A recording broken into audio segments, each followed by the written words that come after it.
বিসমিল্লাহির রহমানির রহিম। আসসালামু আলাইকুম। সুপ্রিয় শিক্ষার্থীবৃন্দ, তোমরা সকলেই ভালো আছো? আজ অষ্টম শ্রেণীর বিজ্ঞান বিষয়ে চতুর্থ অধ্যায় পাঠ 7 নিয়ে তোমাদের সামনে উপস্থিত হয়েছি। আমি তাহিরা আক্তার বানু, সহকারী শিক্ষক, রংপুর সরকারি বালিকা উচ্চ বিদ্যালয়, রংপুর। শিক্ষার্থীবৃন্দ, তোমরা ষষ্ঠ শ্রেণীর তৃতীয় অধ্যায় পড়ে এসেছো। একটু মনে করার চেষ্টা করো তো, তোমাদের দেহ, আমার দেহ, সকলের দেহ কি দ্বারা তৈরি? ঠিক ধরেছ, অসংখ্য কোষ দ্বারা তৈরি। তাহলে এই যে কোষ দ্বারা তৈরি, এই কোষ আবার তাদের নিউক্লিয়াসের উপস্থিতি অনুপস্থিতির উপর ভিত্তি করে ভাগ করা হয়েছে, তাই না? একটু মনে করার চেষ্টা করো। আবার প্রকৃত কোষ যেটি রয়েছে, সেই প্রকৃত কোষকে আবার তাদের কাজের ভিত্তিতে দুই ভাগে ভাগ করা হয়েছে। মনে পড়ছে তোমাদের? তাহলে দেখি ভাগ দুটো কি। তাহলে আমরা কাজের ভিত্তিতে প্রকৃত কোষকে কয় ভাগে ভাগ করা হয়েছে দেখলাম। প্রকৃত কোষ, একটু লক্ষ্য করো, একটি হচ্ছে দেহকোষ, দেহকোষ প্রিয় শিক্ষার্থীবৃন্দ, একটি দেহকোষ আর একটি জনন কোষ। জনন কোষ,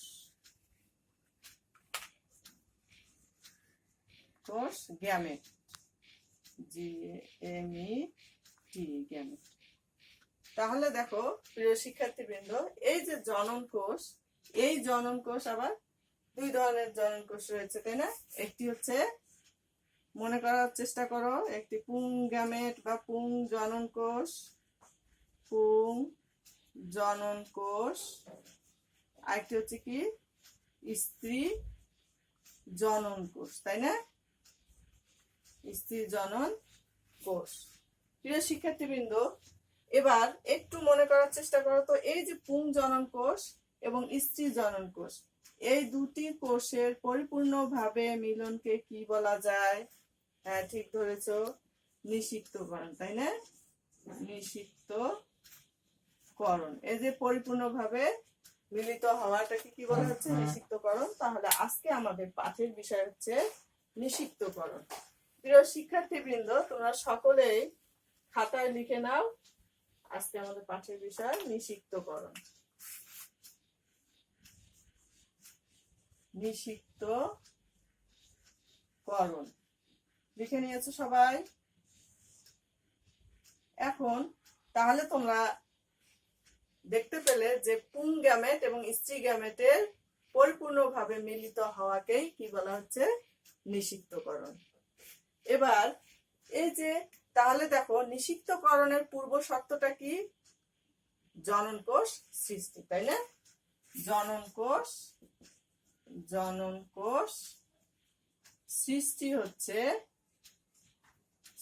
হচ্ছে অর্থাৎ জনন কোষ আমরা পড়লাম গ্যামেট, GAMET, জনন কোষ অর্থাৎ গ্যামেট। এই জনন কোষ সৃষ্টি হচ্ছে নিষিক্তকরণের পূর্ব শর্ত, এটি তোমরা মনে রাখবে। এখন এই জনন কোষ আমরা দেখলাম, একটি পুং জনন কোষ আর একটি স্ত্রী জনন কোষ। তাহলে পুং জনন কোষটা কিভাবে সৃষ্টি হচ্ছে আর স্ত্রী জনন কোষটা কিভাবে সৃষ্টি হচ্ছে, এটি যদিও তোমাদের বইয়ে বিস্তারিত আলোচনা নেই, কিন্তু মিলিত হওয়ার প্রক্রিয়াটাই দেখানো হয়েছে। আমি একটু চেষ্টা করছি তোমাদের পুং জনন কোষ এবং স্ত্রী জনন কোষ কিভাবে সৃষ্টি হচ্ছে সেটি দেখিয়ে তারপরে নিষিক্তকরণের দিকে আসবো।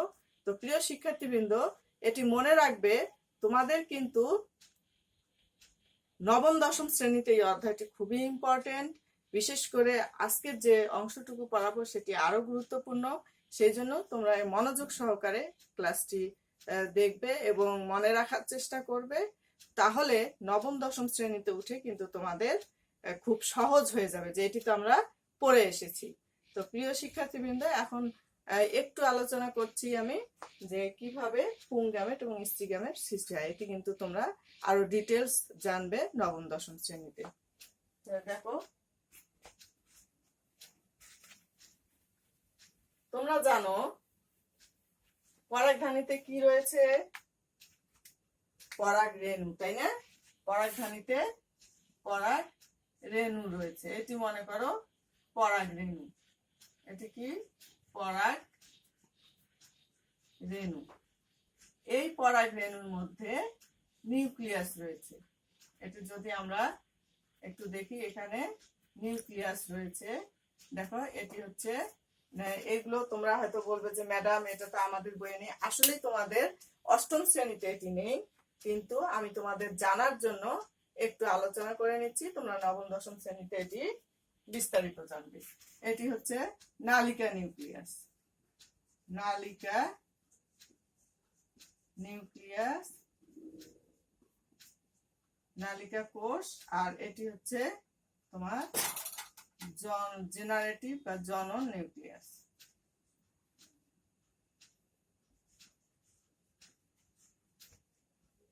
নিউক্লিয়াস, জনন কোষ।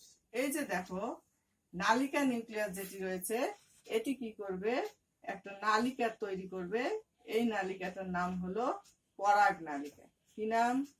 পরাগ নালিকা।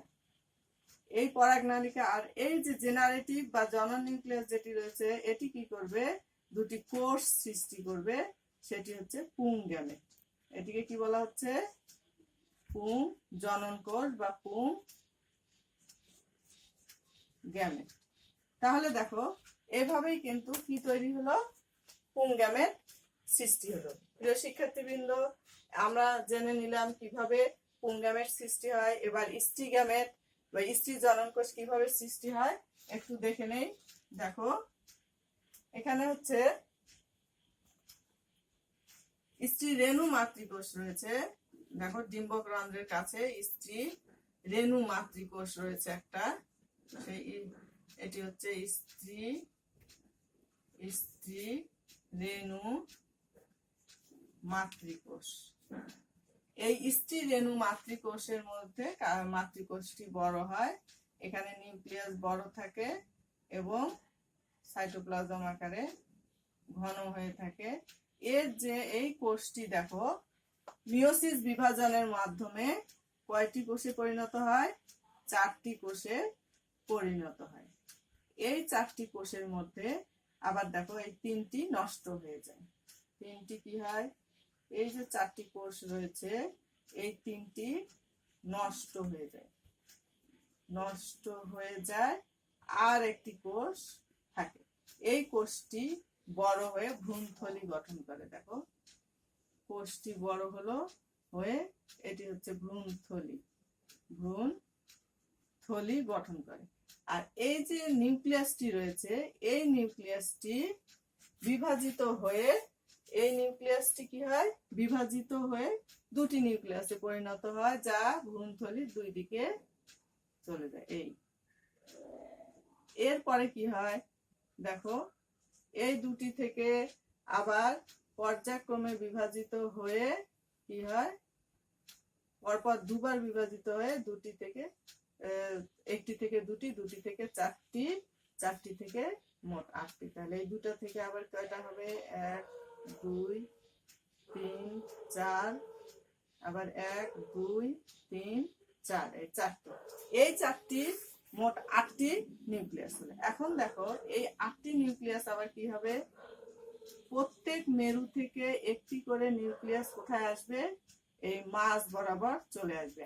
আর এই যে 3টি করে নিউক্লিয়াস উভয় কেন্দ্রে অবস্থান করবে। প্রিয় শিক্ষার্থীবৃন্দ, এখানে দেখো, এই যে নিউক্লিয়াস গুলো উভয় মেরুতে চলে গেল।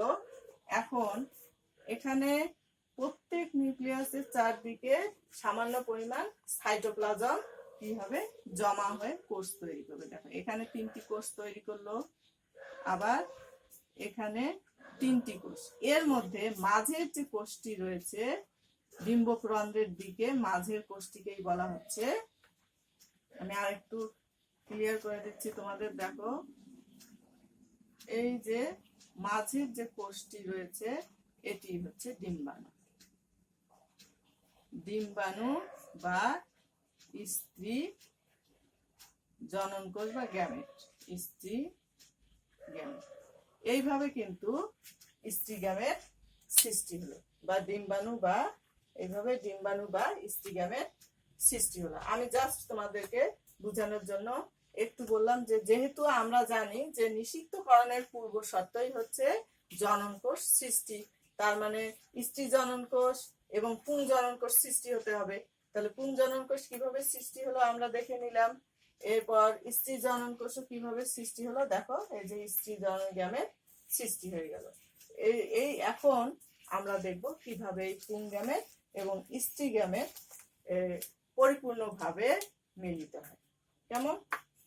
প্রিয় শিক্ষার্থীবৃন্দ, তোমরা নিশ্চয়ই এটি তোমাদের বোঝার জন্য তোমরা লিখে নিতে পারো খাতায়। এবার আসবো আমরা, তোমরা কিন্তু গত ক্লাসে স্ত্রী স্তবক এবং পুং স্তবক অংশগুলো জেনেছো। এবার আমরা দেখো কিভাবে নিষিক্তকরণ ঘটছে। এটি যদি একটি ফুলের ক্রিয়ায় স্ত্রী স্তবকে কি থাকে? গর্ভমুণ্ড, গর্ভদণ্ড আর গর্ভাশয়, তাই না প্রিয় শিক্ষার্থীবৃন্দ? গর্ভমুণ্ড, গর্ভদণ্ড আর হচ্ছে গর্ভাশয়। তাহলে এই যে গর্ভাশয় যদি হয়ে থাকে, আর আমরা জানি পরাগধানীতে কি থাকে? পরাগরেণু। এখন নিষিক্তকরণে পরাগরেণু যখনই পরাগায়ন কখন ঘটবে? যখনই পরাগরেণু এসে কি হবে? গর্ভমুণ্ডে পতিত হবে। তাহলে দেখো এই পরাগরেণু এসে পড়লো। আমরা জানি যে পরাগরেণু যখন পরিপূর্ণ হয় তখন কি হয়? এটি অঙ্কুরোদ্গম হতে শুরু করে এবং আমরা একটু আগেই দেখলাম যে পুংগ্যামেটটা কিভাবে সৃষ্টি হলো, তাই না? পুংগ্যামেট এবং নালিকা নিউক্লিয়াস। তাহলে নালিকা নিউক্লিয়াসটি কি হবে? যখনই এই যে পরাগরেণুটা এসে গর্ভমুণ্ডে পতিত হবে তখনই কিন্তু কি হবে? দেখো এই এখান থেকে রস শুষে নিয়ে স্ফীত হয়ে কি হবে? পরাগ নালিকার সৃষ্টি, একটা নালিকার সৃষ্টি হবে। দেখো এই যে আমরা দেখেছিলাম নালিকা আর পুংগ্যামেট, এই পরাগ নালিকার সৃষ্টি হলো, একটা নালীর সৃষ্টি হলো, যে নালীটার নাম হচ্ছে পরাগ নালী। আর এটি হচ্ছে পরাগ রেণু। প্রিয় শিক্ষার্থীবৃন্দ, তোমরা এই চিহ্নিত গুলো সবসময় একদিকে এবং একভাবেই করবে, এক লম্বায়, যাতে দেখতে সুন্দর লাগে। কেমন? তাহলে দেখো এখানে একটা নালীর সৃষ্টি হলো। এই নালীটা কি করবে? গর্ভদণ্ড ভেদ করে গর্ভমুণ্ড, এটা হচ্ছে গর্ভমুণ্ড জানোই তোমরা, আর এই লম্বা অংশটি হচ্ছে গর্ভদণ্ড। তাহলে গর্ভদণ্ড ভেদ করে দেখো কোথায় আসছে? এই যে গর্ভাশয়ের মধ্যে কি রয়েছে তোমরা জানো? গর্ভাশয়ের মধ্যে ডিম্বক রয়েছে, তাই না? এই গর্ভাশয়ের মধ্যে কি রয়েছে? ডিম্বক রয়েছে। ডিম্বকটা আঁকায় দিলাম। ডিম্বকের মধ্যে আবার আমরা দেখলাম একটু আগে কি হয়েছিল? ভ্রূণথলি, তাই না? এই যে ভ্রূণথলি তৈরি হলো। ভ্রূণথলির মধ্যে দুই মেরুতে কয়টি করে কোষ ছিল? 3টি করে। এই যে 3টি করে কোষ। আবার এই যে ডিম্বক রন্ধ্র রয়েছে, রন্ধ্রের দিকেও কিন্তু কয়টি কোষ আছে? 3টি কোষ। এই যে 3টি কোষ আঁকালাম, 3টি কোষ, আর এই দুই দিক থেকে 2টি করে নিউক্লিয়াস এসে তৈরি করলো। এখন দেখো আমরা এই অংশটুকুর নামটা একটু জেনে নেই। এটি হচ্ছে গর্ভাশয়। গর্ভাশয়ের মধ্যে কি রয়েছে প্রিয় শিক্ষার্থীবৃন্দ? ডিম্বক।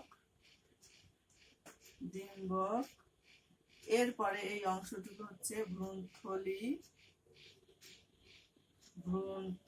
প্রিয় শিক্ষার্থীবৃন্দ, তোমরা আমার সঙ্গে সঙ্গে এঁকে ফেলো, তাহলে তোমাদের পড়তে সুবিধা হবে। তাহলে ভ্রূণথলিতে আবার কি কি? এই যে 3টি কোষ রয়েছে, এই 3টি কোষের নাম হচ্ছে প্রতিপাদ কোষ। কি নাম? প্রতিপাদ কোষ।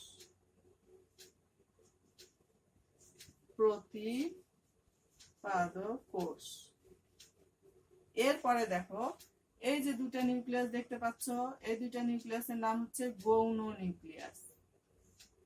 গৌণ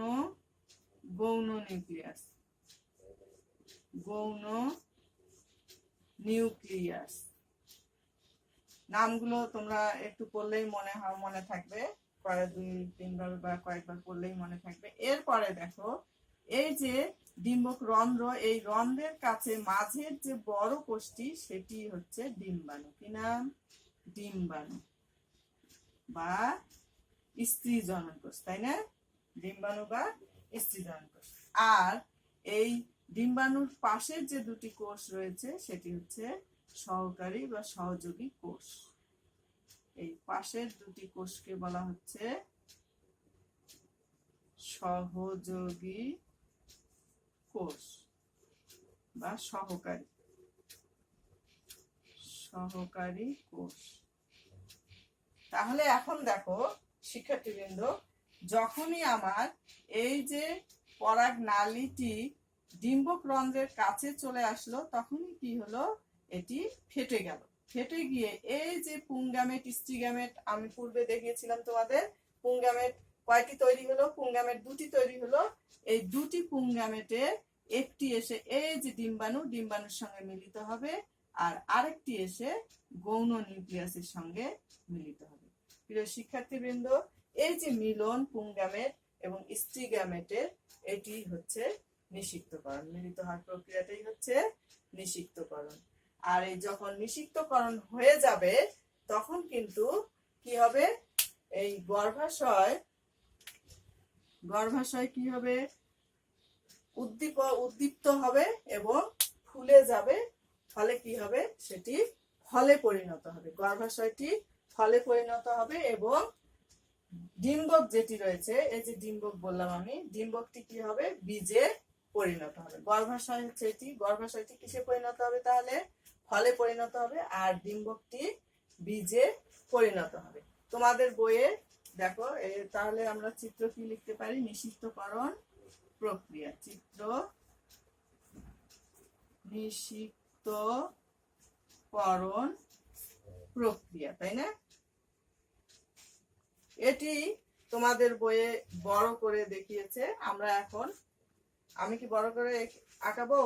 আচ্ছা, এই যে মনে করো এটা ডিম্বক, ডিম্বকের মধ্যে এই যে ভ্রূণথলিতে কি হলো, এখানে মনে করো দুটা কোষ আর মাঝের কোষটা বড়। এখান থেকে এই পরাগ নালিকা যদি এটা আমরা ধরি, তাহলে এখানে এসে পুংগামেট কি হলো, মিলিত হলো, আর একটি গৌণ নিউক্লিয়াস এখানে এসে মিলিত হলো নিউক্লিয়াসের সঙ্গে, আর এইখানে তিনটি কোষ থাকলো, প্রতিপাদক কোষ।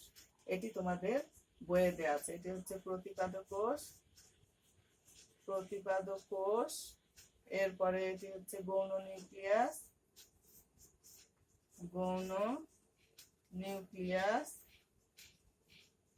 আর এখানে হচ্ছে ডিম্বাণু।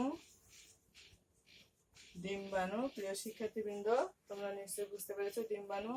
এটি হচ্ছে ডিম্বক, আর এটি হচ্ছে ভ্রূণথলি।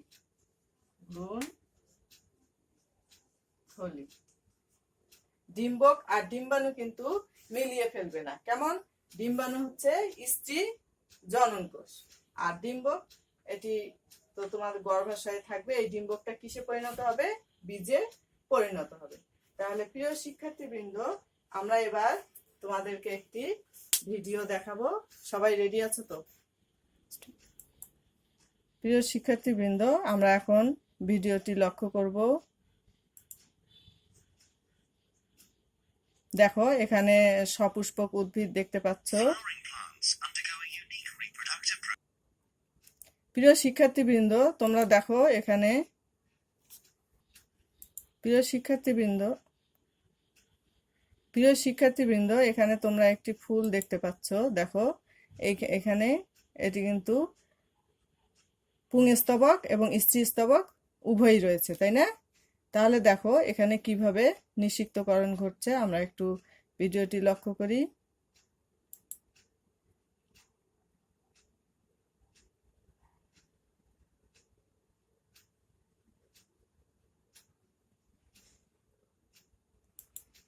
দেখো ফুলের এটি হচ্ছে গর্ভদণ্ড, তাই না? আর উপরে গর্ভমুণ্ড, এবং এই যে নিচে দেখো এটি গর্ভাশয়। তো গর্ভাশয়টি থেকে কিভাবে স্ত্রী জনন কোষ সৃষ্টি হচ্ছে আমরা একটু লক্ষ্য করি।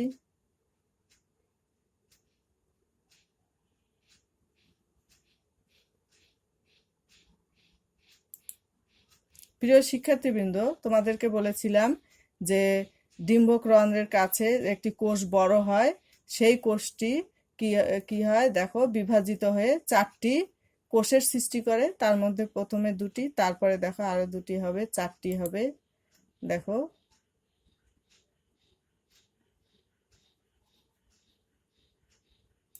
এই যে দেখো 4টি কোষের সৃষ্টি হলো। এই 4টি কোষের মধ্যে আবার 3টি নষ্ট হয়ে যায়, তোমাদের যেটি আমি চিত্র এঁকে দেখিয়েছি। তাহলে এখানে ঠিক দেখো তাই 3টি কিন্তু নষ্ট হয়ে যাচ্ছে।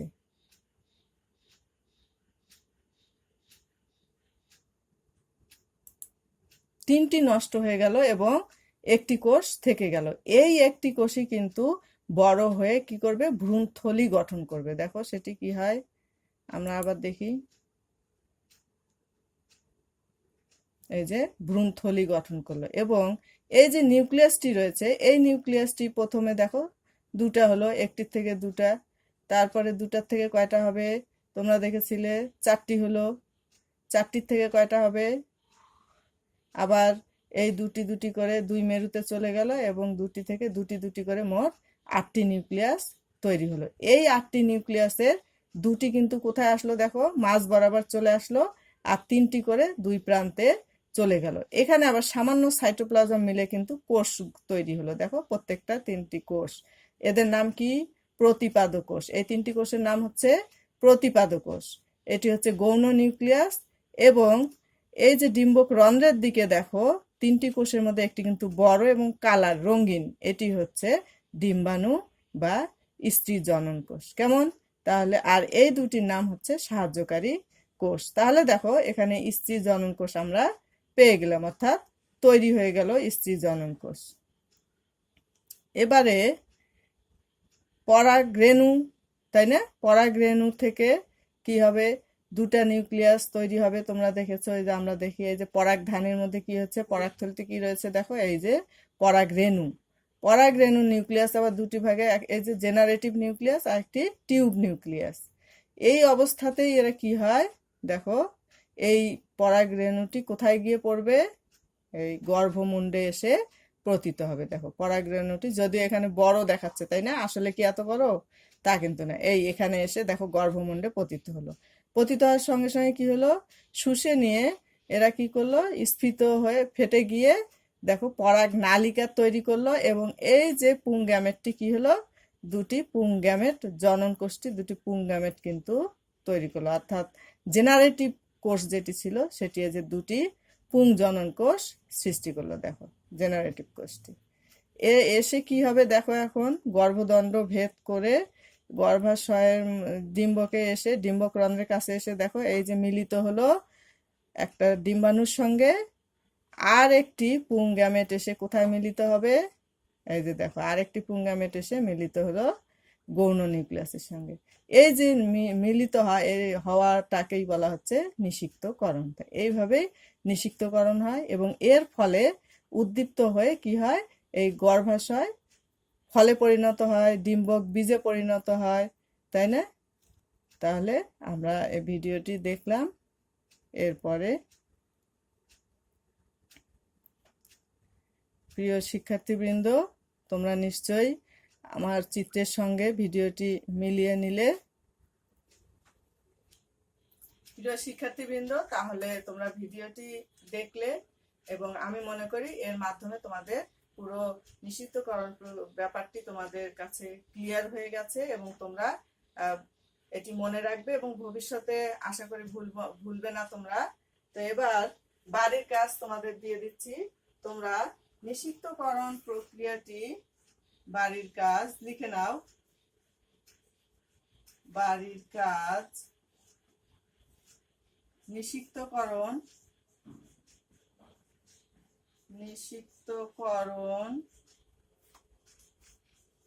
প্রক্রিয়া চিহ্নিত চিত্র সহ ব্যাখ্যা করো। নিষিক্তকরণ প্রক্রিয়া চিহ্নিত চিত্র সহ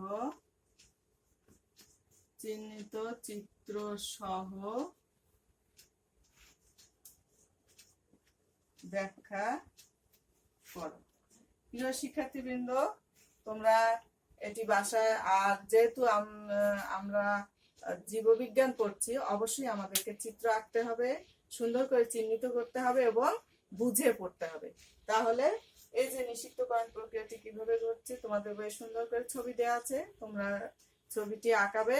এবং আমি আগামী ক্লাসে ইনশাল্লাহ তোমাদের সামনে আসব ফল ও বীজ নিয়ে, কিভাবে ফল হয়। তার মধ্যে একটু বলে দিলাম যে গর্ভাশয় কি হয়, ফলে পরিণত হয়, আর ডিম্বক বীজে পরিণত হয়। এটি ভুল করবে না।